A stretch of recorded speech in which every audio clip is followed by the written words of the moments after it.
What's going on YouTube? Dave back again, and today, well, guess what? I've got something really cool. So I ended up picking this up from Hanger18miniatures.com. Some of you may recognize this. This is based off of the series, and I think it was on Netflix, of the Vikings. And I ended up coming across a video the other day, a couple weeks ago, that I'd seen before, and man, I spent hours watching this. And this was from Painting Buddha here on YouTube. I believe Ben Comets was the one that ended up painting it.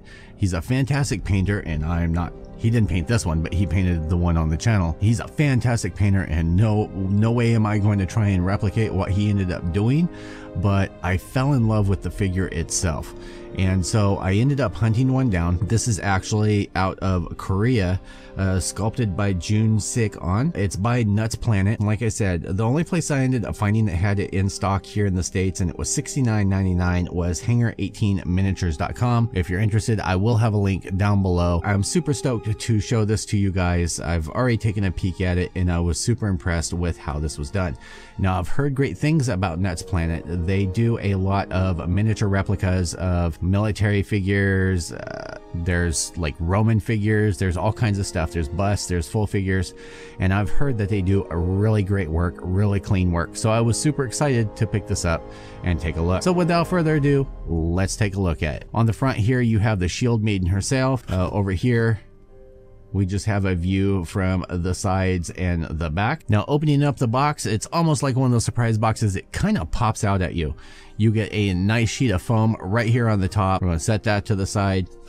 You get the shield, which is nestled between two pieces of foam. You do have a big piece of flash over here, but it looks like it's going to be very easy to clean off. The actual join section here is thin. It's just this thicker part right here. A seam line is actually very minimal on the edge. The warpage, as you can see, there's a little bit, but just a hair dryer, lay it flat, it's going to be perfect. I like the texture. It actually looks like hammered out metal. If the detail on here is very crisp. Taking and lifting off the other piece of foam here, you're greeted with the main body and the two arms. Taking a look at the bust itself, you can see that the details are nice and crisp. Everything is very well done on here. You can see that there is some release agent on here, like on the chin, on the neck, things like that, but seam lines are very minimal.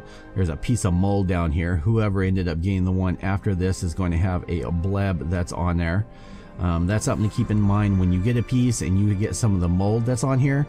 That just means that the piece after it is going to have a fill-in on there, and they're going to have a pain in the butt on your next piece, or vice versa. If you got the next piece, I'm sorry. So yeah, the hair is very well done, very well sculpted. The only thing that I'm not real keen on is, if you can see on the lips up here, it is a little funky. I'm going to kind of scrape that out and make them a little bit even. Taking a look at her two arms, seam line is not horrible on here, but you know, it's doable. You've got a pour spout right here. All of the parts fit in real nice, a little warm water, and they will nestle right into the pieces without an issue. I think this will go together real well with either some pins or magnets. I'm not sure how I want to do that, but you can definitely see all the, what this gloss is it's actually the release agent from the mold. And if I can get this to focus real well, you can actually see the texture of the fabric. There's different texture depending on the fabric that she's wearing. You can see the little ties, those are very fine,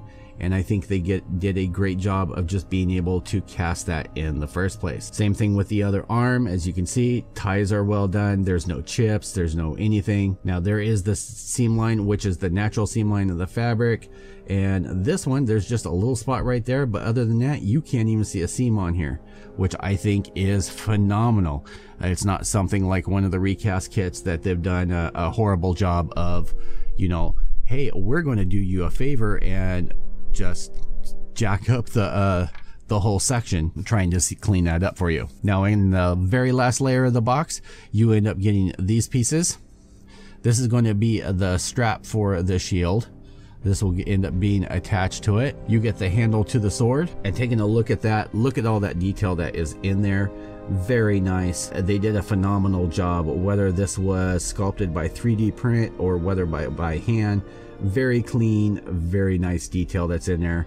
and it's kind of hard to get it to focus. While I have it all focused up and everything, here are the hands. This is the hand that's going to be attached to the shield. You can see there's actually texture, like her hands are rough, like they have been doing something, whether it be fighting, whether it be garden work, whether it be, you know, building boats. I was super impressed that the hands actually have texture, like a normal hand does. You know, you see that, you've got texture and wrinkles, and you've got the same thing on here. Nice fingernails. Here's the other hand with the axe. You've got these strips that come along here. Nice texture on the hand. Nails are well done. The axe is well done. Seam line is just about non-existent all the way down. It's going to make for easy prep and cleanup. And last, you just get this resin rod, which can be inserted once you drill a hole out into the base. We're going to do something a little bit different though. So altogether there are 9 pieces that make up this kit, and on the box it says that she is 1/10 scale, but I want to call bullshit on their size because I have a couple of 1/8 scale figures. In fact, I actually have, and I need to do a unboxing and review on it, I actually have the Kratos statue that came with the deluxe edition of the game, and that is in 1/8 scale, and she is actually bigger than he is, but she is smaller than a 1/6 scale. So I think that places her somewhere around a 1/7 scale instead of 1/10 scale.